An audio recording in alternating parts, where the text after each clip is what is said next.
Well, guys, the culture war rages on. I wanted to talk about my new comic book, and I will soon be releasing videos about my comic book. You're going to hear a lot about it. Trust me. Call Sign Orion is going to be amazing. Edited by Mike Barron, drawn by Luke Stone. This thing is going to blow your mind. It's a fun space opera. If you love Helldivers, Starship Troopers, Battlestar Galactica, or anything like that, you're going to love this. But for this video, I couldn't help but notice that Pillar of Garbage and others on the Comics Tube left are still trying to gaslight us into thinking that woke content is actually not woke. Woke is, in fact, a meaningless word, and it's all right wing dark money trying to twist your mind. So let's get into it.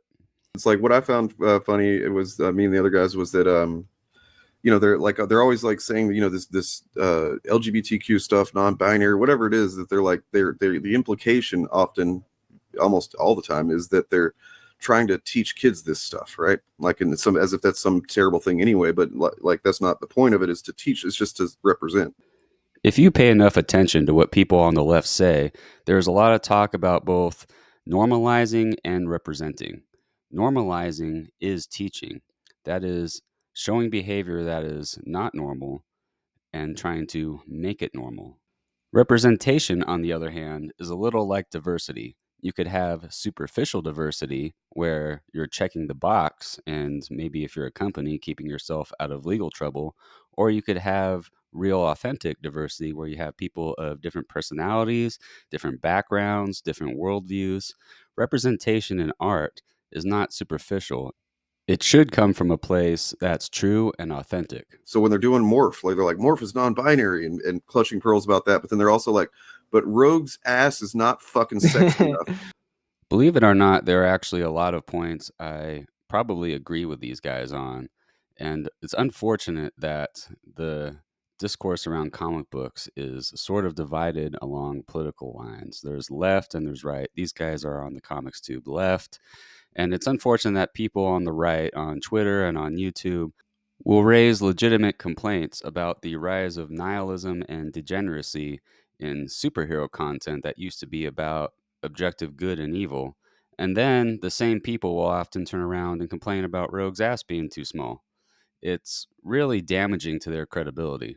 As usual, a lot of these guys have kind of accidentally brushed up almost against real points, and then they do the really considerate thing of letting you know that they were never going to make an actual point actually by just blowing their brains out over something as ridiculous as the fucking Rogue's ass. Yeah. I mean, that one was really like the fact that I realized how absurd it was, like, way too late probably, but I was like looking through old clips of the show, like trying to find a frame where her ass and they was just as big as that one, and it doesn't really exist. It's like there's that one scene and that's it. Yeah. And that's like that was memed into existence. People became aware of that within the last decade for sure. That's like, that started going around, and like, it's and you, like you said, and this is a point, that's well worth making repeatedly apparently, but like, there's almost always some kernel of like, there's something legitimate there. So like, I started talking about this content on YouTube, almost, it would be 5 years in October. And like my whole entry point was like the comic book thing. I didn't realize the sprawl of it, to quote True Detective. But like when, I was a fan of Ethan Van Sciver. I'm not sure if you're aware of him, but he was I only know his basic sort of reputational outline. I don't know the specifics. Well, that's probably enough to get an idea. I was a fan of his back when he used to draw Green Lantern in like the mid late 2000s and stuff. Yeah. And then as time would go on, I would see him like post something. He would post something on Facebook or whatever, and it would just be like really, cringy, like racist, sexist, to some degree. And then people would get upset, and then he'd, kind of troll with it for a while. But then eventually he'd be like, "All right, I'm sorry, whatever." And it seemed like he was kind of getting a talking to from somewhere, I guess. Yeah. And then basically that happened over and over again, with like each time being a little bit more extreme. And then eventually DC Comics fired him. Or they didn't renew his contract. And he just immediately turned that into like, I was fired for voting for Trump. And I'm just like, what the fuck? That is not, I watched this happen, man. You literally, he told somebody to kill themselves. Like he was posting like memes of a guy watching another guy hanging himself. and the the guy watching's wearing a MAGA hat, and he's like, be quiet, this is the part where he pees, and he's like posting that to people, and then they're like, hey, don't joke about suicide, and he's like, kill yourself. And it's like, wow, man, you you can't work for a company like DC and just talk like this. I don't know what makes you think you can. You know what I mean? This is one point I'm actually going to agree on. There are a lot of megalomaniacs in indie comics, just like in mainstream media. And in indie comics, there's sort of this cult of personality that draws lines of loyalty in that little world. It's kind of weird, but it is what it is. That being said, Ethan Van Sciver has said some pretty awful things. He's not exactly a great guy. He's one of those megalomaniacs. You have there's a public image that they have to maintain to some degree, and like anyway, so it was really bothered me that he just became such an open liar, that and then I and I happen to know the fact that like many of the things that he would say were completely untrue, and I could tell that it's like, if you don't follow comics, if you don't know comics the way that I do, then you won't know that what he's saying is bullshit, right? Yeah. And so it just kind of ate at me. And anyway, And but like a lot of these guys, like I don't know the specifics of his story at all, but like, a lot of the guys that are wrapped up in this whole mess, like, some of them are clearly more kind of aware than others.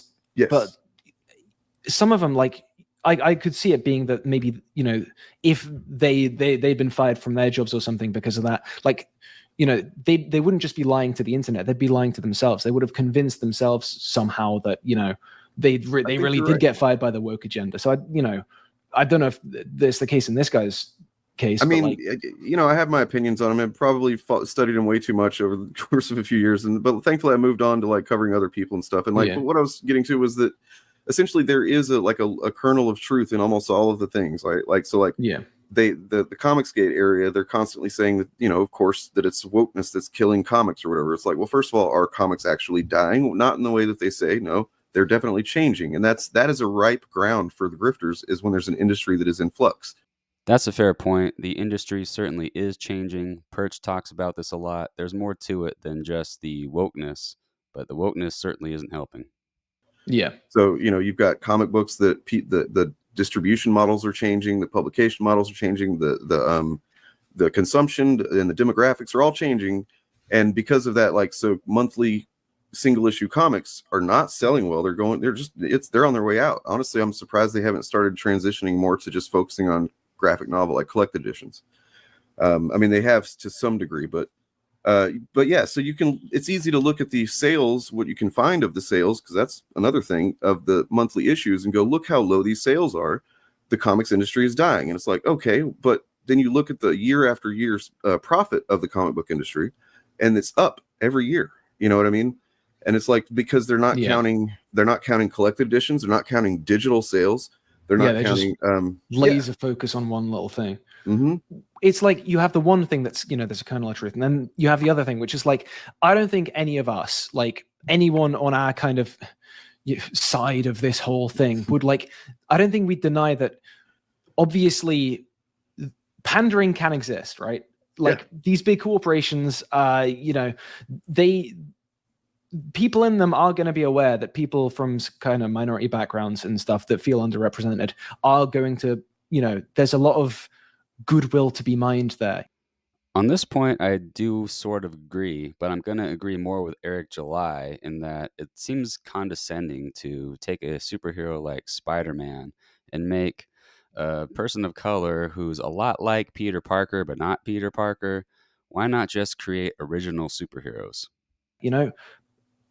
It probably, I don't know how much it happens, but like, of course, corporations are going to, try that kind of thing sometimes. Sure. But it's like, so it's like in a case like this, it would be like one kind of almost kernel of truth, if you bend it, is that parts, the industry's changing, certain stats are going down, and then the other one is that conceptually, yes, this thing exists, pandering can exist, and it's like, aha, now I have two little kernels of truth, and I'm going to convince everyone that there's a whole forest here.